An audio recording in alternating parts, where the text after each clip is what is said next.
Hello, kumusta kamong tanan? Hinaut po unta nga ang Ginoo kanunay magauban kanato.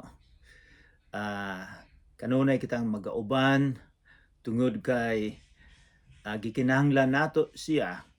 Ilabi na kung moabot ang dako kaayong bagyo o dako kaayong linog.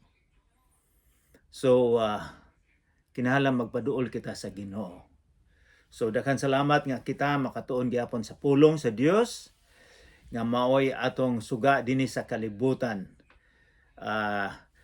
Karon natingala mo nga gasulog bihapon ko sa uniforme sa among logo sa among team sa Saskatchewan Rough Riders. Kay ang among probinsya kadaghanan sa mga tawo karon nalipay nga ang among team sa Saskatchewan Rough Riders naa sa final sa football nga himuon dito sa Winnipeg ang kontra taga Montreal. So talag sa raning mahitabo. Ang pinaka-last siguro mga 6 years ago nga naa sa final ang among team. So kadaghanan sa mga tao nagsuot og Saskatchewan Rough Riders. So dili kay ito importante pero sa dili kita magsugod, gusto lang kong magpasalamat sa tanan nga mitabang aron nga kita makatuon sa pulong sa Ginoo.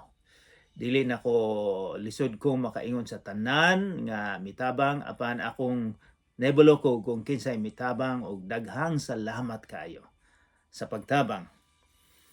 Og sa dili pa kita magsugod sa atong pagtuon na atong hangyon ang Ginoo nga maoy panalangin kanato karon aron nga kita makahatag og pahiyom sa iyaha. So magampo kita. Among Amahan nga langitnon, daghang salamat nga imo kaming gihigugma. Kay imong gipadala ang imong bugtong nga anak aron nga kami maluwas sa among kasalanan. Ginoo, daghang salamat usab sa Espiritu Santo nga mo'y magagiya kanamo. Nga mo'y musulod sa among kasing-kasing, Lord. Lord, nagaingon ka nga ang usa o duha magatipon sa imong ngalan, ikaw magauban kanamo. Ginoo, nagahangyo kami nga ikaw magauban kanamo karon. Kay ikaw gyud ang tinuod nga among magtutudlo karon. Abriha ang among tagsa-tagsa ka kasing-kasing. Sa ngalan ni Jesucristo nga among manluluwas. Amen. So mag-review kita sa atong gitun-an sa usang semana. Sa usang semana adun atong makita nga kini tinuod gyud ni. Tinuod ni nga kini gikan ni sa Saudi Arabia, gihatag sa akong amigo. Ako nang gipakita kay sa unang panahon, mga 2000 na katuig karon. Usa sa mga apostoles nga duol kaayo ni Hesus gipatay, giputloan og liog tungod kay siya sumusunod ni Hesus. Ang ngalan niya si Santiago. Sa unang panahon sa bag-o pagsugod sa Kristyanismo atong mahibaw-an nga ang relihiyon nila nasuko kaayo. Wala gyud sila mutuo nga si Jesus mao ang manluluwas. Miingon sila nga kining bag-ong mga grupo sa mga tawo, mga pike, kinahanglan ato ning hunongon. So bisag si Saulo gusto usab niya nga hunungon ang Kristyanismo, ang sumusunod ni Jesus, apan siya na-converter. Nahimo siyang sumusunod ni Jesus. Dito usab atong mahibaw-an sa kapitulo 12 sa atong pagtuon nga si San Pedro gipreso usab gusto ni Haring Herodes nga si Pedro usab patyon gipreso apan atong nahibawan nga giluwas siya sa anghel, gipukaw siya, bisag ang mga gwardya nga nakadina na uban ug nakadina, gihigot ang kadina sa iyaha, wala nakamata, siya lang. So giluwas siya sa atong Ginoo. Og karong adlaw muadto na kita sa kapitulo 13. Usa sa mga butang, murag mo kita mga hero, usa sa mga bantugan nga mga misyonaryo sa Biblia mao si San Pablo. Si Pablo o sa ilang sinultian Saulo. Sa Grego, sa Romano ang ngalan niya Pablo. Kitang mga tao, kita ang naghatag og pulong nga San Pablo. Pero ang tinuod niya ngalan Pablo, ug ang tinuod gyud ang mga sumusunod ni Hesus mao'y mga santos. So gikan sa kapitulo 13 paingon nga mahuman ang atong ang libro nga mga buhat, the Book of Acts. Ang atong hero mao na si San Pablo. Kadaghanan ani kinabuhi ni San Pablo nga siya ang nagsabwag sa maing balita karon sa ubos sa Turkey, didto sa Corinto, sa tibuok kadaghanan sa Asia Minor, siya ang nagsabwag sa maing balita. So pagsugod karon ang atong pinakabida mao na si San Pablo. Mungutana kita, kinsa man ni si San Pablo? Naabay nakakita ni San Pablo? Naabay nakakita ni Pablo? Si San Pablo, dinhay usa ka libro. Dili canonical, pero usa ka libro nga gisulat mga 150 ka tuig human namatay si Jesus. Posibleng tinuod, posible siguro nga dili tinuod, pero miingon ang nakakita. Dili siya nakakita, pero giistoryahan lang siya. Sa nakakita ni Pablo, miingon siya, si Pablo, putot kaayo. Si Pablo, dagol, walay buhok. Si Pablo, pireko ang iyang ilong. O si Pablo, himsog kaayo. Usab, nakita niya nga si Pablo sakang. O samtang sa iyang gilantaw si Pablo, mingon siya, usahay ang naong ni Pablo murag naong og anghel. So kitang tanan, dili kitang tanan, ang uban, kitang mga dili gwapo, malipay kita nga naatay mga classmate nga si Pablo sakang dili gwapo, ang ilong niya pereko, himsog, walay buhok, ambot ang tiyan niya, dako bag punisag tiyan. Apan siya dili ni siya puti. Kaya mga Hudiyo dili na puti. Mura ni sila mga brown usab. So mao na description ni San Pablo. So murag dili siya, kung naapay television or mga artista sa Hollywood, dili ni siya makapasa. Kaya di man gwapo. So apan gigamit siya sa Ginoo. Apan nasudlan siya sa Espiritu Santo nga sa una siya ang maglutos, siya ang magkarati sa mga Kristohanon. Pagkahuman, na-converter siya. Nahimo siyang sumusunod sa atong Ginoong Kristo. So mao nay atong gamay nga introduction mahitungod ni San Pablo, o muadto na kita karon sa atong pinaka leksyon gyud sa mga buhat kapitulo 13. Guys, abrihan nato ang atong Bible sa kapitulo 13.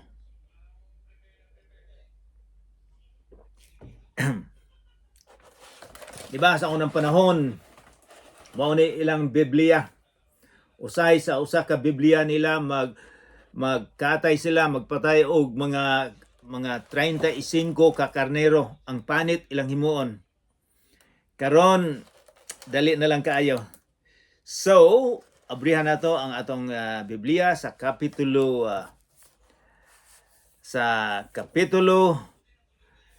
13. Guys, naana mo din ha sa kapitulo 13. Basahon na to. Ang paragraph gipili o gipadala si Bernabe o si Saulo. Ato usab nga i-review kung kinsa ni si Bernabe or Barnabas. Si Bernabe usa ka tawo nga iyang gibaligi ang yuta, parte siyang yuta, iyang gibaligya aron nga tabangan ang mga tawo nga dito sa Jerusalem nga gutom. So kini siya naapektuhan gyud sa tinud nga gugma kay iyang nagsakripisyo man siya. So og siya usab Bernabe sa dihang nadungog sa headquarters sa mga Kristiyanos, ang headquarters sa una nila dito sa Jerusalem. Nakadungog sila nga nagdaghan ang mga sumusunod ni Jesus dito sa usa ka syudad nga Antioquia. Ato na nang nahibalo ang syudad nga Antioquia nga daghang negosyo ni, apan daghang pong mga binuang dito. Apan ang Kristyanismo, ang mga tawo nga gikulata dito sa Jerusalem nanalagan, apan samtang sila nanalagan, usab ilang gisabwag ang mga balita. So nagdaghan. So kinis Bernabe gipadala dito og iyang gilantaw nga tinuod gyud sila mga Kristohanon.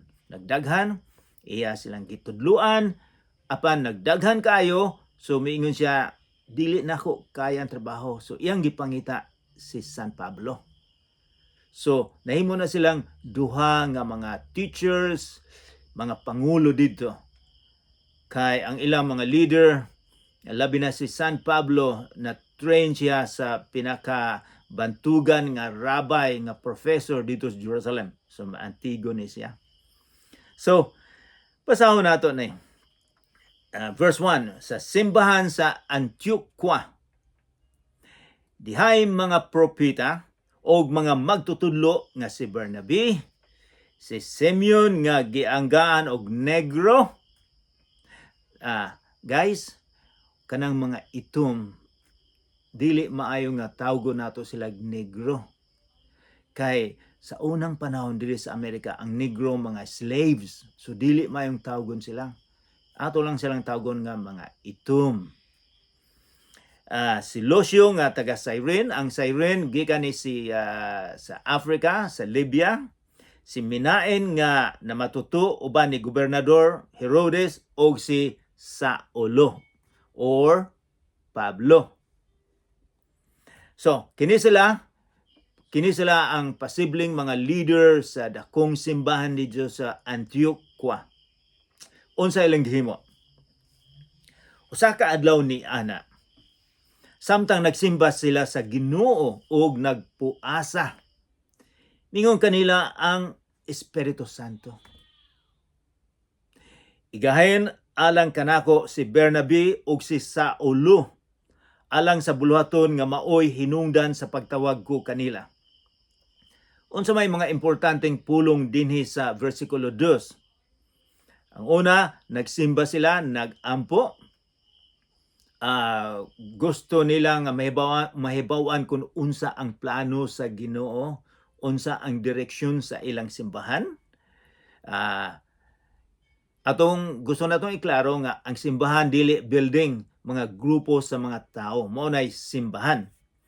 So nagpuasa sila, and then unsay nahitabo? Ang Espiritu Santo. Kinsa maning Espiritu Santo? Ang Ginoo usa lang, pero tulo ka persona. Dili tulo ka Ginoo, tulo ka persona. Usa sa mga persona mao ang Espiritu Santo. Kaya usay na ay mga ubang mga tawo nga moingon nga kamo mga Kristiyanos tulo ang inyong Ginoo. Pero anyways, ang Espiritu Santo, wala ko kay balo, wala isulti ni Dr. Luke ang magsusulat kung yun sa nila pagkadungog. Pero miingon sila nga ang Espiritu Santo, miingon, igahin alang kanako si Bernabe ug si Saulo alang sa bulaton nga mao'y hinungdan sa pagtawag ko kanila. So, ang Espiritu Santo, sila nahibaw-an nila nga gusto sa Espiritu Santo, gusto sa Ginoo nga gamiton sila sa pagsabwag sa maayong balita. Sa inyong paglantaw siguro, sila ang mga leader, sila ang mga pastor dito, paghuman kuhaon sila. Siguro ang ubang mga tao moingon, dili na pwede, sila ang atong mga pangulo dire, sila ang mga maayong mutudlo. Apan sila na nabati nila nga ang Ginoo gustong gamiton gyud sila sa pagsabwag sa maayong balita.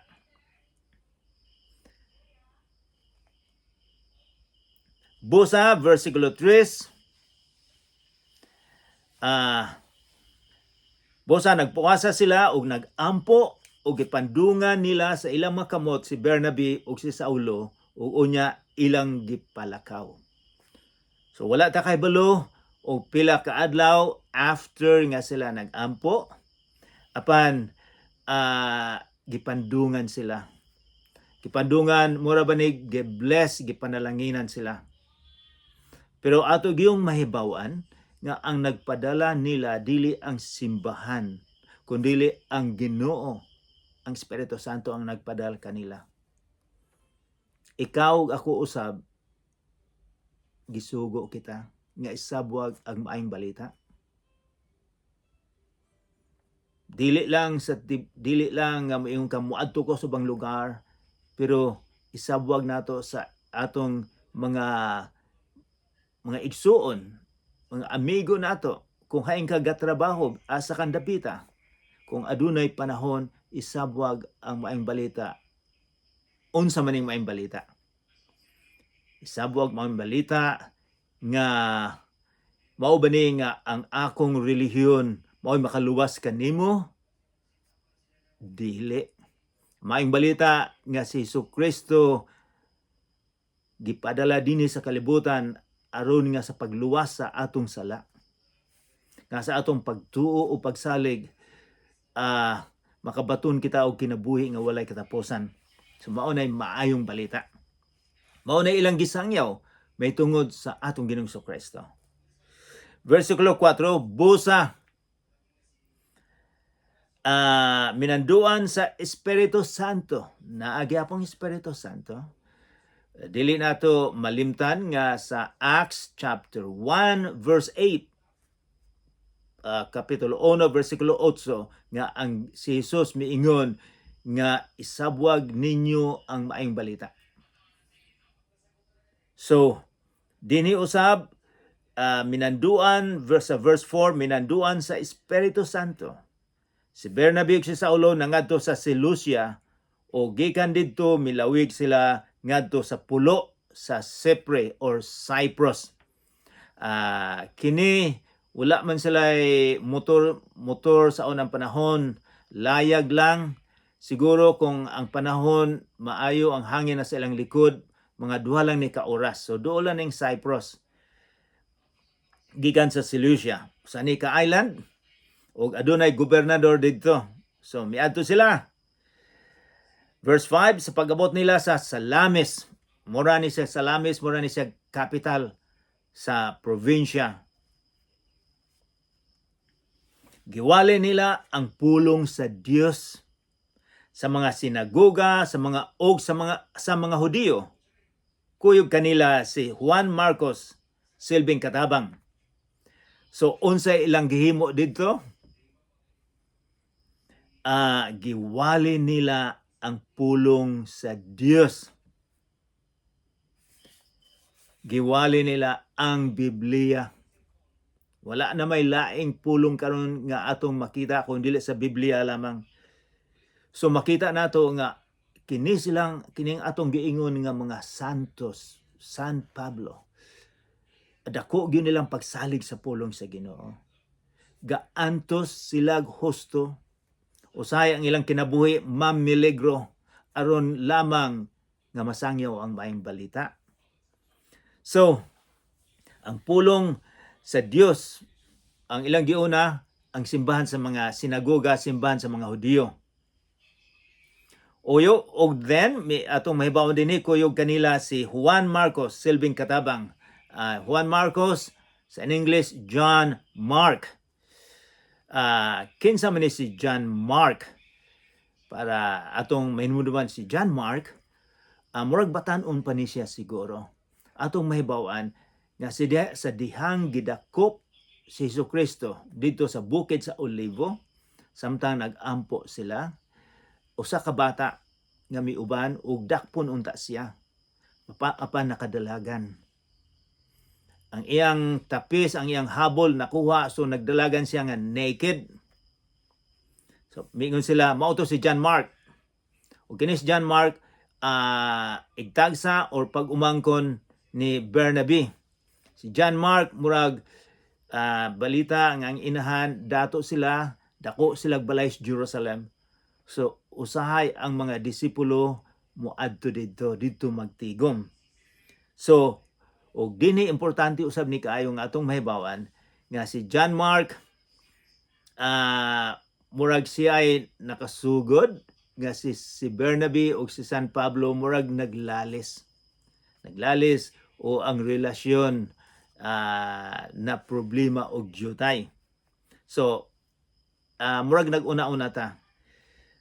Mubalik kita sa atong versikulo. Versikulo 7.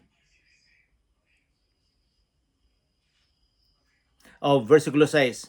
Gilukop nila pagtaak ang isla hangtod sa Papos. Diin ilang gikahinagbo ang usa ka salamangkero nga ginganlag Bar Jesus nga usa ka Hudiyo nga nagpatuo-tuo nga propeta.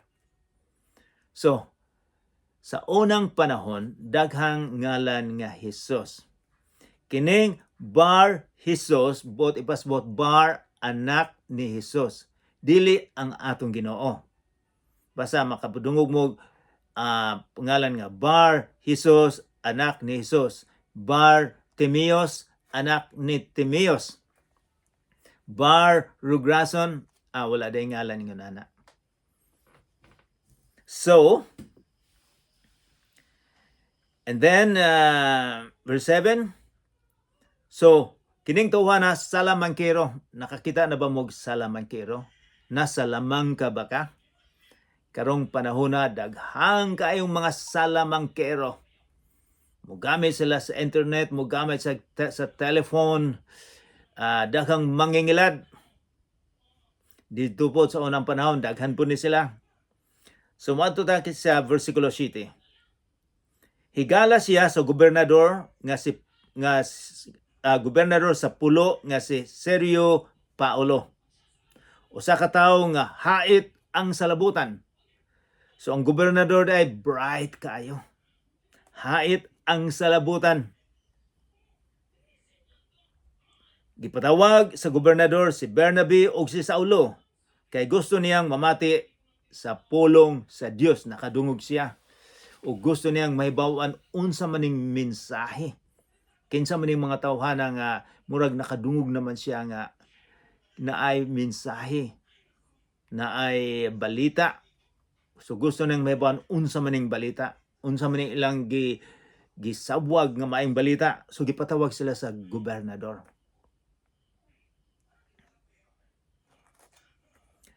So usa na tong mahibawaan, hait ang iyang hunauna ug gusto niyang mamati sa pulong sa Dios. Karong panahon na usab daghang mga bright kay mga tao apan wala sila'y panahon sa pagbasa sa pulong or pagpamati sa pulong sa Ginoo. Nahibalo ko daghan kayo. Daghang ko mga kaila diri nga walay paglantaw nila sa pulong sa Ginoo. Apan kining gobernador nga mahait ang panghuna-una, gustong mamati sa pulong sa Ginoo. Versikulo 8, apan, kung makadungog kitag apan, na ay dili maayo, apan, gibabagan sila sa salamangkero nga si Elimas. Kini ang iyang ngalan sa Grego. So, kini siya si Bar Jesus. Kay dili man siya buot nga mutuo ang gobernador. So ato gyud mahibawan kung isabwag ang maayong balita, naay mga tawo nga muupos, nga dili gustong maminaw, gustong hunungon. Mao nay normal. Kung naay pulong sa Ginoo, naapoy mga tawo nga dili gusto nga ang pulong sa Ginoo masabwag. So kining salamangkero dili niya gusto. Unya, verse 9, unya si Saulo nailhan usab sa ngalan nga Pablo. So dinhi ato nang mahibawan nga ang ngalan ni Saulo Pablo, Romano ni. So karon ato na ning kadaghanan sa pagsulat ni Dr. Luke, ang writer ani si Lucas, nga magamit na siya ngalan og Pablo. Dili na Saulo, Pablo. Dili po siya magamit og San Pablo. Pablo lang. Diba? Mga tao lay gahimo-himo nga, santos na siya. So, unya si Saulo nailang usab nga ngalan nga Pablo nga puno sa Espiritu Santo. Mitutok sa salamangkero. Verse 10, unya miingon kaniya, wala ko kabalog unsay tuno ni San Pablo, misyagit ba siya, nasuko ba siya?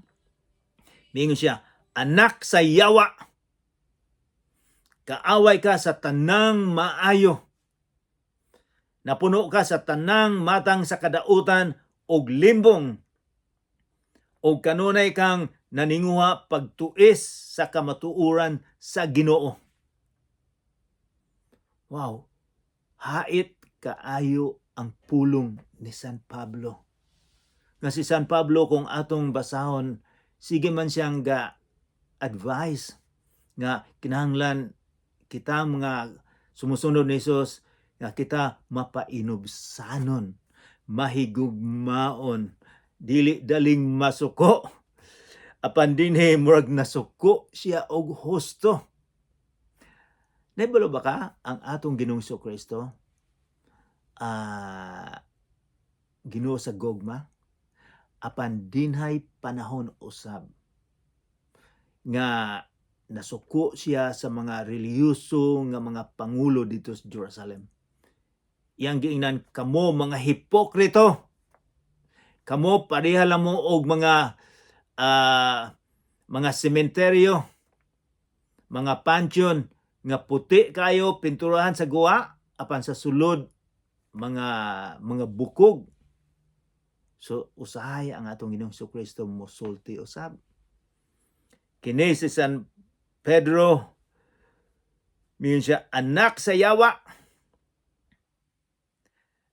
kaaway sa tanang maayo, napuno ka sa tanang matang sa kadautan, og limbong, og adunay pulong, og kanunay kang naninguha pagtuis sa kamatuoran.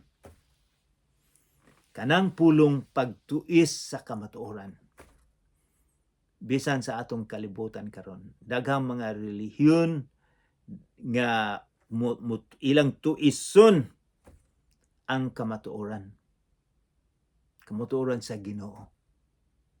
So para dili mo matuis, dili mo mailad, basahon Ginoo basahon nato ang pulong sa Ginoo. Kinahanglan maantigoy kita kung unsaon pag-interpretar, unsaon pagkasabot. Kay daghang mga tao dili lang ni nahitabo sa mga salamangkero karong panahon na daghang magtuis usab. Karon verse 11, unsay gyud ni San Pablo, karon sulutan ka sa Ginoo og mabuta ka og dugay-dugay nga dili makakita sa kahayag sa adlaw og diha sa kalit na matngunan ni Elimas nga mingit-ngit ang iyang panan-aw og nangarap-karap siya sa pagpangitag makaagak kaniya. Nabuta siya, gisulutan siya. Ang gobernador nakabig sa dihang nakita niya ang nahitabo ug nahibulong siya pag-ayo sa pagtulun-an mahitungod sa Ginoo. So nakadungog siya. Ang tungod sa nahitabo, tungod nila ni Barnabe, ni San Pablo, ni John Mark, ang gobernador na himong sumusunod sa atong Ginoong Kristo.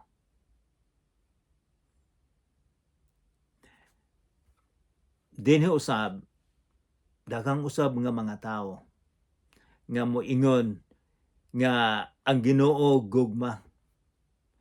Dili niya buot, dili siya makaako nga ang usa ka tawo nga dili motuo niya, ibutang niya, itaral niya sa impyerno. Mura na sila og muin sila, ang Ginoo nato lolo, nga bisag unsay buhaton sa mga tao, mga apo niya, pasagdan lang niya. Ako lolo usab ako, naapuy mga apo nga usay malditog jutay. Ako lang silang pasayloon, bisag unsay ilang pangayon, akong ihatag lolo, pero ang Ginoo dili na. Kung makita niya nga ang imong kasing-kasing wala gyud, iya kang disiplinahon. Bisag ang atong Ginoong Hesukristo miingon man gyud siya nga jutay lang ang makaadto sa langit. Ang dalan paingon sa impyerno dako kaayo og daghang moagi didto. Ang atong Ginoong Hesukristo dili siya mamakak. Naagyoy mahitabo. Dili ni panghadlok. Apan mao ni tinuod. Mao nang si San Pablo iyagyong giingnan si Elimas ang salamangkero nga ikaw anak ka sa Yawa ug daghang pang iyang gisulti ug naay nahitabo dayon sa salamangkero. So atong tan-awon, hain man kita sa atong kasing-kasing karon. Nahibalo ba kita sa pulong sa atong Ginoong Hesukristo? Ato bang dawaton ang pagpasaylon ni Hesus nga malimpyuhan ta niya tungod sa iyang gibuhat didto sa Kalbaryo? Mosalig ba kita sa iyang gihimo? Hinaot pa unta nga atong mahibaw-an nga kung sa ato lamang, kung kita relihiyoso, kung kita siging mag-ampo, kung kita siging magsimba, apan wala ta mosalig sa atong Ginoong Hesukristo, kay siya lang ang makapalimpyo kanato. Ang atong mga maayong gihimo resulta lang na kay kita giluwas ni Hesus. Apan dili nato mapalit ang kaluwasan. Kay kini gihatag ni nga free. Ang atong Ginoong Hesukristo ang nagsakripisyo, nagbayad sa iyang dugo aron nga ikaw ug ako makaadto sa langit, makaadto sa lugar nga iyang gipreparar. Mag-ampo kita. Ama namong langit nun, daghang salamat sa imong mensahe karon. Imong mensahe Ginoo nga gusto nimo nga kaming mga sumusunod ni Hesus amo usab nga isangyaw ang maayong balita sa ubang mga tao aron nga sila usab makaadto dinha sa langit nga dili makaadto sa impyerno. Ginoo, pasayloa kami sa among mga kasalanan sa ngalan ni Hesus nga among manluluwas. Amen.